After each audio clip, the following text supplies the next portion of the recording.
La stratégie du silence total et du blackout médiatique adoptée par les autorités algériennes face au triste et sinistre événement du double attentat suicide le jour même de l'arrivée du pape Léon XIV en Algérie a été tout bonnement catastrophique pour l'image de l'Algérie. Les nouvelles révélations faites par l'AFP, l'agence France Presse, mettent dans l'embarras le régime Tebboune. L'ensemble des médias internationaux et pas seulement les médias français ont repris tous massivement la dépêche de l'AFP qui cite une source occidentale proche de ce dossier qui a confirmé qu'il y a bel et bien eu un double attentat suicide qui s'était produit à Blida le 13 avril 2026 d'une manière absolument catégorique. C'est attesté par des témoins. Il y a eu 2 incidents de sécurité hier après-midi à Blida. Incident à caractère terroriste, a déclaré cette source à l'AFP. 2 kamikazes se sont fait sauter et appuyés par des images authentifiées. Ce qui confirme, encore une fois, que le régime Tebboune a menti, qu'il a manipulé la presse internationale. Maintenant, la dépêche de l'AFP a été reprise dans le monde entier.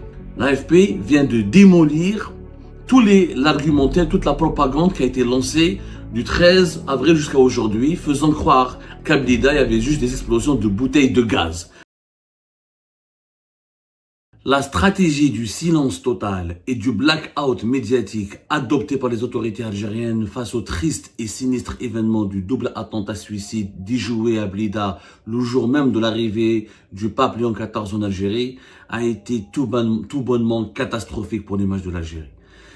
La gestion de cet événement par les autorités algériennes a révélé des défaillances majeures qui devraient maintenant interroger le régime Tebboune et qui devraient nous inciter en tant que médias indépendants et en tant que médias soucieux de l'intérêt général de l'Algérie, à lui réclamer des comptes et à lui réclamer des explications. Les nouvelles révélations faites par l'AFP, l'agence France Presse, qui est l'une des agences de presse internationales les plus crédibles, les plus indépendantes et les plus neutres, mettent dans l'embarras le régime Tebboune.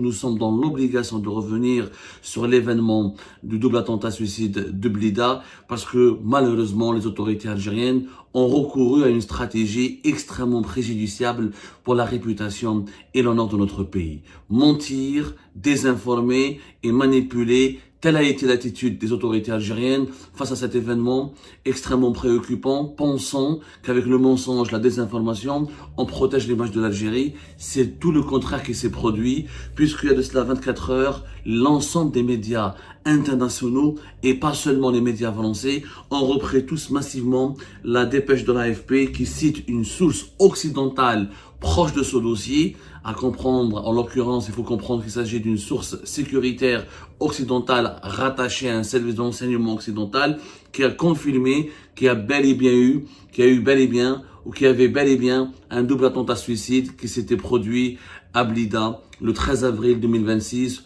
1h30 ou presque 2 heures après l'arrivée du pape Léon XIV sur le sol algérien. Je cite l'AFP. Alors l'AFP a pu authentifier les images du double attentat suicide qui se sont déroulés lundi 13 avril à Blida, une ville située à environ 40 km au sud-ouest d'Alger, d'une manière absolument catégorique. C'est attesté par des témoins. Il y a eu 2 incidents de sécurité hier après-midi à Blida. Incident à caractère terroriste, a déclaré cette source à l'AFP. 2 kamikazes se sont fait sauter et sont morts, a précisé cette source, ajoutant que le bilan était pour l'heure inconnu. 10 images authentifiées par l'AFP montrent 2 corps dans la ville algérienne de Blida. L'AFP, encore une fois, qui a cité une source occidentale proche du dossier et appuyée par des images authentifiées. Cette dépêche de l'AFP circule depuis hier dans les colonnes de tous les médias français et internationaux. Ce qui confirme, encore une fois, que le régime Tebboune a menti, qu'il a manipulé la presse internationale, qu'il a manipulé, il n'a même pas eu besoin de manipuler la presse algérienne, puisque la presse algérienne n'a rien pu dire, elle n'a rien pu faire, elle a été réduite au silence, elle a été intimidés, menacés. Aucun journaliste algérien n'a pu publier la moindre information ou le moindre détail ou le moindre petit détail sur ce qui s'est passé à Blida le 13 avril 2026. Cette dépêche de l'AFP nous a même expliqué que l'Union africaine, qui a condamné le jour même ce double attentat, il a retiré son communiqué selon le porte-parole de l'Union africaine qui a été approché par l'AFP, il s'appelle Nour Mohamed Cheikh, il a reconnu à l'AFP que l'Union africaine a retiré formellement le communiqué de presse publié plus tôt relatif à un supposé incident terroriste en Algérie, car cette information n'a pas été corroborée par des sources officielles. Ça veut dire que ça n'a pas été confirmé par les sources algériennes. En réalité, comme l'a dit le quotidien Le Monde dans un article très fouillé, très documenté qu'il a publié hier, les autorités algériennes ont exercé des pressions sur l'Union africaine pour que la commission de l'Union africaine retire cette information, retire ce communiqué qui dénonce ou qui condamne fermement un double attentat suicide commis dans la ville de Blida. Cette stratégie, excusez-moi, du régime Tebboune a démontré une faillite totale dans la gestion de la communication officielle du pays.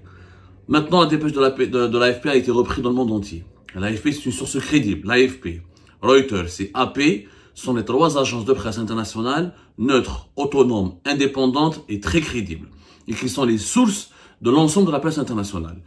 L'AFP vient de démolir l'argumentaire, toute la propagande qui a été lancée du 13 avril jusqu'à aujourd'hui, faisant croire à la population algérienne et à l'opinion publique mondiale qu'à Blida, il y avait juste des explosions de bouteilles de gaz. Alors qu'il y avait des images qui ont été authentifiées, il y avait des témoins oculaires, il y avait donc des sources sécuritaires occidentales qui ont fini par cracher le morceau et par faire des aveux à la presse internationale.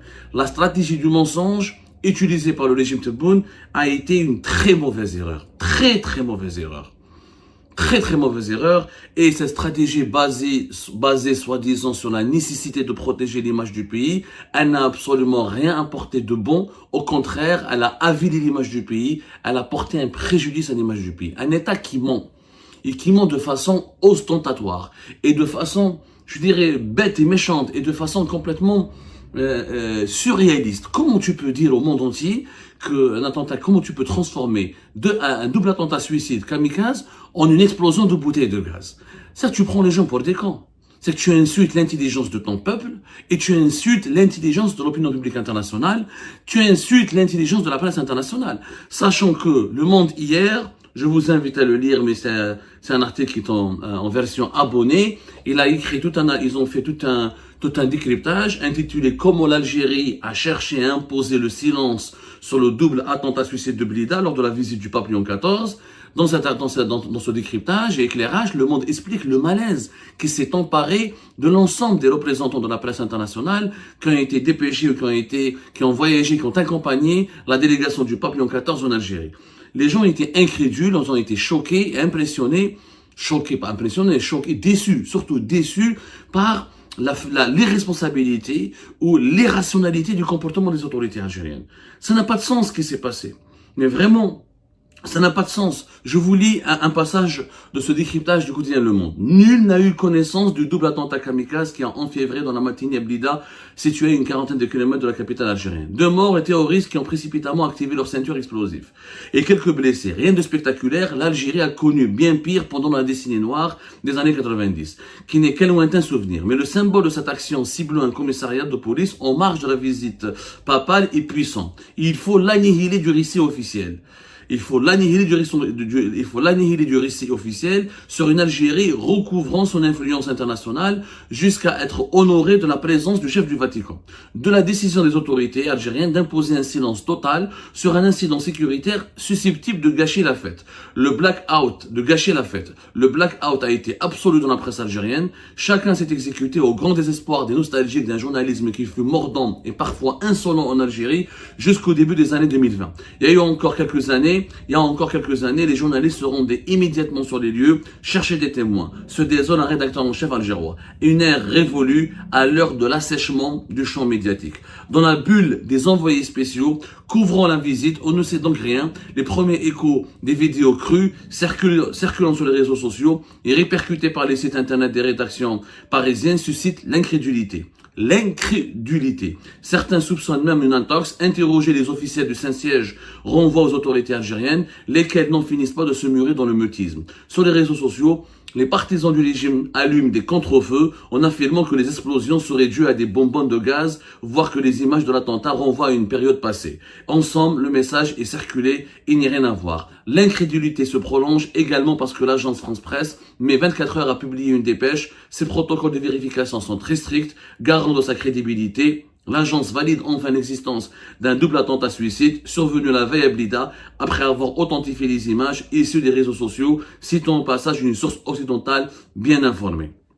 Donc, c'est complètement débile de mentir. Tu peux pas cacher un attentat, tu peux pas passer sous silence un attentat qui s'est produit dans une ville très peuplée comme Blida et située à proximité de la capitale d'Alger. Si c'était un attentat qui était survenu dans l'extrême sud algérien, à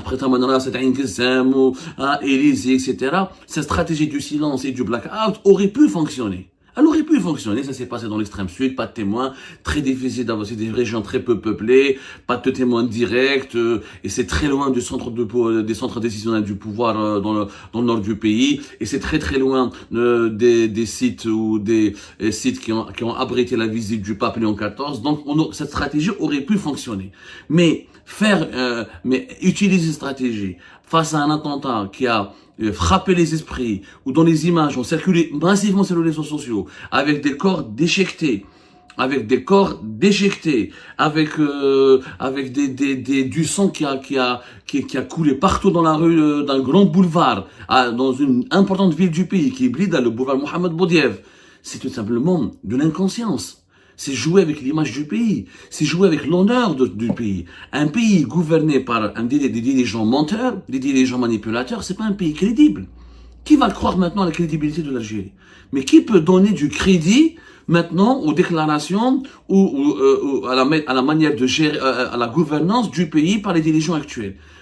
Aucun membre de la communauté internationale ne va prendre au sérieux les autorités algériennes. Et puis cette obsession maladive que le régime Tebboune développe autour du mensonge et autour du silence. Le Monde le dit très bien, l'obsession des autorités algériennes à passer sous silence l'incident de Blida a causé quelques tensions collatérales jusque dans les allées de l'Union africaine, puisque l'Union africaine, qui a condamné au départ avec la plus grande fermeté le double attentat, a été pressée par la suite a été pressée certainement par les autorités algériennes, de retirer cette déclaration. Donc, ça aggrave le doute, ça sème encore l'Asie, ça aggrave le doute, ça jette le discrédit sur l'Algérie, et ça relance et ça permet aux complotistes, aux désinformateurs, aux fabricants des fake news qui veulent noircir l'image de l'Algérie, on leur donne du pain béni.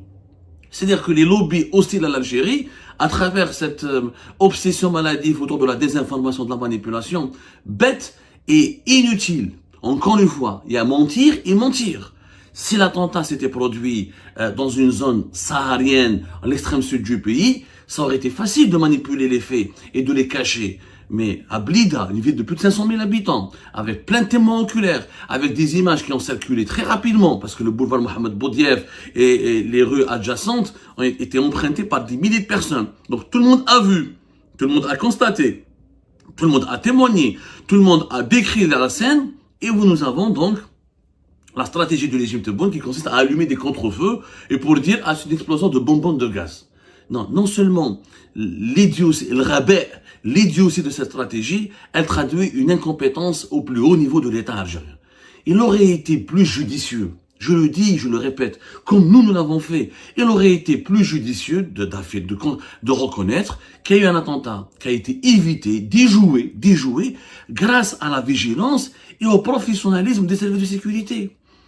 Si on avait communiqué de cette manière, en mettant en valeur le professionnalisme, la compétence et l'expertise des services de sécurité algériens, ça conforte l'image d'une Algérie puissante, d'une Algérie sereine, d'une Algérie qui gagnante, qui triomphe du terrorisme, d'un pays vainqueur dans sa lutte contre le terrorisme. Et ça aurait été positif pour l'image de l'Algérie. Manger, attendez, mais il y a des grands pays, des grandes puissances internationales qui ont été frappées d'attentats. L'Australie récemment, qui est l'un des pays les plus paradisiaques du monde, a été frappée par un grand attentat terroriste. Est-ce que les Australiens, ils ont dit, ah non, c'était pas des tireurs, c'était une intoxication alimentaire qui a mené à la mort d'une dizaine de personnes? Ça n'a pas de sens. Ça n'a pas de sens. Le mensonge, la manipulation, encore une fois, bête et inconsciente et irresponsable, elle ne va que nuire à l'image d'un pays, elle ne va que ruiner son capital de crédibilité et elle va provoquer un torrent de manipulation, de désinformation et de fake news qui vont fragiliser les institutions de ce pays-là. Il y a une manière de communiquer. Cela démontre qu'au plus haut sommet de l'État, nous sommes face à des amateurs, des artificiers, des inconscients, des irresponsables qui jouent avec l'image de l'Algérie comme s'ils étaient en train de jouer une partie sur leur console sur PlayStation. Il fallait communiquer sereinement. Il y avait des deux kamikazes qui ont été neutralisés, le professionnalisme du service de sécurité, tu convoques les policiers, tu les remercies, tu mobilises l'opinion publique autour de la vigilance, tu dis que l'Algérie a gagné sa lutte contre le terrorisme encore une fois, que l'Algérie sort vainqueur, un pays vainqueur, qu'elle triomphe, que l'Algérie elle est en train d'avancer avec beaucoup de certitude sur le chemin de la paix et de la réconciliation. Et le pape aurait même pu s'enorgueillir, parce que les autorités algériennes, c'est quoi leur argument? Selon nos sources, on avait peur que le pape soit effrayé, prenne peur, ou qu'il raccourcisse, ou qu'il écourte sa visite en Algérie, ou qu'il prenne fuite tout simplement. Vous imaginez le pape fuir? Le pape va prendre son avion, il est arrivé à 10h, parce qu'il y a un attentat déjoué, à plus de quarantaine de kilomètres on va dire une quarantaine de kilomètres des multiples endroits où il doit défiler avec les dirigeants algériens, où il doit rencontrer la communauté algérienne catholique, où il doit défiler, où il doit rencontrer les officiers algériens, et va leur dire, écoutez, je suis désolé, j'ai peur maintenant, laissez-moi retourner à l'aéroport, je dois partir. Mais c'est pas possible. Le pape n'est pas un inconscient, le pape n'est pas un gamin. Le pape, il a visité, le pape, il est parti au Cameroun. Au Cameroun, aujourd'hui, il est au Cameroun, il va partir dans la région anglophone où il y a une rébellion armée. Il y a une rébellion armée. Une rébellion armée, c'est pas de kamikazes, il y a des milices armées. Il n'a pas eu peur. Le pape, c'est quelqu'un qui est un porteur de messages de paix. Et c'est quelqu'un qui prend des risques pour s'exposer sur la scène géopolitique mondiale afin d'affirmer son autorité religieuse, son autorité diplomatique et afin d'exercer son influence sur la communauté ou les communautés avec lesquelles il interagit. Le pape n'a pas eu peur d'aller au Cameroun, dans une région où il y a une guerre civile, mais il aura peur de rester en Algérie ou d'aller à Annaba parce qu'il y a un attentat déjoué à Blida. Ça n'a pas de sens. Ça n'a pas de sens. Le pape n'aurait jamais pu fuir. Parce que s'il fuit, il va donner raison au terrorisme et va laisser le mal triompher. Or, c'est pas du tout sa méthode, c'est pas du tout sa façon de faire. Et on a vu que le dispositif sécuritaire autour du pape était puissant, était performant. Et que la visite, elle s'était extrêmement bien déroulée. Alors pourquoi gâcher cette réussite, cet exploit dont l'Algérie aurait pu se targuer s'il n'y avait pas cette défaillance totalement idiote et cette défaillance totalement irresponsable. C'est irresponsable de faire et de gérer l'image de l'Algérie de la sorte. On n'a jamais eu une telle défaillance au plus haut niveau. Parce que ce sont les autorités suprêmes au niveau de la présidence de la République qui ont non seulement menacé et terrifié la presse algérienne, mais qui ont intervenu auprès de l'Union africaine, qui ont imposé un blackout incidence totale. Pour raconter une anecdote, il y a un correspondant d'une télévision pana-arabe qui est basé à Tunis, en Tunisie. Ils l'ont appelé. Ils ont exercé de fortes pressions sur lui pour l'inciter à contacter la direction générale de sa chaîne de télévision pana-arabe pour qu'elle retire l'article ou la publication sur son site internet rapportant l'information d'un double attentat commis à Blida. Vous imaginez où est-ce qu'on en est? C'est-à-dire on est en train... Donc les médias internationaux, comment ils vont percevoir l'Algérie? Comment ils vont le percevoir? Quelle est l'image que les autorités algériennes ont donnée de notre pays? Un pays de mensonges, de manipulation, de censure et d'autocensure. C'est pas comme ça qu'on va faire reculer le terrorisme. Le terrorisme, on va reculer. Lorsque l'Algérie se battait contre le terrorisme, il y avait une presse algérienne, les années 90, même durant les années 2000, les grands attentats qui ont frappé l'Algérie durant les années 2000, que ce soit le palais du gouvernement, que ce soit, par exemple, d'autres types d'attentats qui ont eu lieu, je vais pas citer, je vais pas faire la chronologie funèbre des attentats qui ont endeuillé l'Algérie, mais la presse algérienne a toujours été mobilisée. On pouvait faire des reportages, on pouvait parler à des témoins oculaires, on pouvait dresser le portrait des kamikazes, on pouvait informer, on pouvait sensibiliser, justement parce que l'information, elle est importante dans la bataille, dans la lutte contre le terrorisme. La lutte contre le terrorisme passe par une information crédible, par une information sûre, par une presse indépendante, progressiste, engagée dans la lutte contre les idéologies radicales et contre le fanatisme. C'est comme ça qu'un pays se protège. C'est pas dans la fermeture, dans le verrouillage, dans le blackout. L'opacité, le blackout et le verrouillage va favoriser.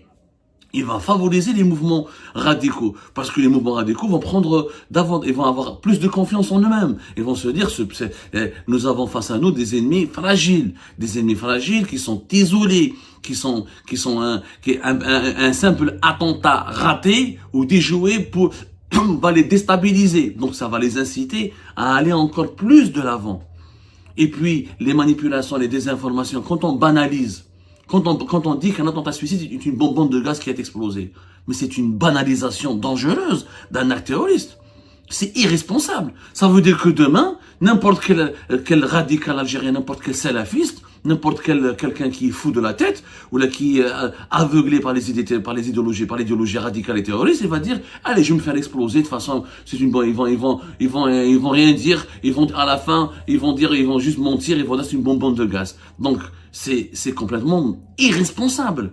Banaliser un acte terroriste, c'est le rendre accessible, c'est relativiser sa gravité, c'est relativiser sa portée tragique, et ça risque de susciter ce que les psychologues appellent un comportement mimétique. C'est-à-dire que les gens pourront imiter. Et donc n'importe qui, dans un grand boulevard, ils vont dire c'est pas un acte terroriste. C'est du n'importe quoi. On joue pas avec l'image d'un pays, on joue pas avec sa crédibilité, et quand on est au plus haut sommet d'un État, on joue pas avec les mots et on banalise pas l'horreur. On ne peut pas mentir pour lutter contre l'horreur. L'horreur nécessite la vérité, nécessite le professionnel, la droiture, nécessite la rigueur. Donc, je pense qu'il faudrait absolument demander des comptes et des explications aux responsables de cette campagne de désinformation, parce qu'aujourd'hui, notamment depuis hier, la presse internationale reprend massivement la dépêche de l'AFP. Le gouvernement algérien doit réagir, les autorités algériennes doivent réagir. Il faut absolument se remettre en cause. Et comme on l'a dit avant-hier, il faut que les services de sécurité ne soient plus instrumentalisés politiquement. Il faut les libérer. Il faut vraiment les libérer, que ce soit la DGSN, la police nationale en Algérie, ou la DGSI, les services de renseignement en Algérie, ou la gendarmerie algérienne. Il faut que ces institutions ne soient dépolitisées et reviennent à leur véritable vocation, à savoir la professionnalisation et l'amélioration de leurs moyens humains et matériels pour une lutte permanente contre les menaces terroristes, parce que les menaces terroristes n'ont pas disparu en Algérie. Et l'idéologie salafiste, elle est encore en Algérie. Les fanatiques qui sont prêts à tuer, ils existent toujours au sein de notre société. Là, les foyers de tension qui entourent notre pays, soit au Sahel, ou en Libye, ou ailleurs, ont une influence et un impact direct sur notre sécurité nationale. Nous ne sommes pas à l'abri d'un nouvel acte de terrorisme ou d'une nouvelle démonstration maléfique du terrorisme. Il faut qu'on se protège, mais pas avec le mensonge, pas avec les manipulations irresponsables et pas avec la fuite en avant. Il faut qu'on regarde la réalité en face, qu'on soit armé médiatiquement, une presse libre et professionnelle, une presse progressiste, une presse démocrate engagée contre les idéologies radicales. Elle est l'un des piliers pour protéger un pays. La presse algérienne, elle a joué un rôle énorme quand on a gagné la guerre contre le terrorisme islamiste durant la décennie noire. Il faut absolument qu'on tire les leçons en urgence et qu'on arrête maintenant avec ces stratégies des contre-feux animées par des influenceurs sur TikTok ou sur Instagram ou sur Facebook qui disent du n'importe quoi avec une vulgarité, avec une médiocrité intellectuelle, une malhonnêteté morale qui est tout simplement consternante. Et ben voilà, c'est la fin de cette vidéo. Je vous remercie toutes et tous, comme d'habitude, pour avoir suivi la vidéo jusqu'à la fin. N'oubliez pas de nous laisser vos commentaires et vos réactions sur le sujet de cette vidéo. Et et de partager le contenu si ça vous intéresse. Et je tiens toujours à remercier nos abonnés et les personnes qui réagissent de façon régulière sur nos vidéos et qui nous suivent et qui nous laissent des commentaires. Donc merci beaucoup pour votre dynamisme et pour votre sens de partage et de discussion. Donc voilà, sans vous, ce contenu n'a pas vraiment de valeur sans cette communauté qui ne cesse de s'accroître. Donc merci beaucoup et à la prochaine dans une nouvelle vidéo. Au revoir.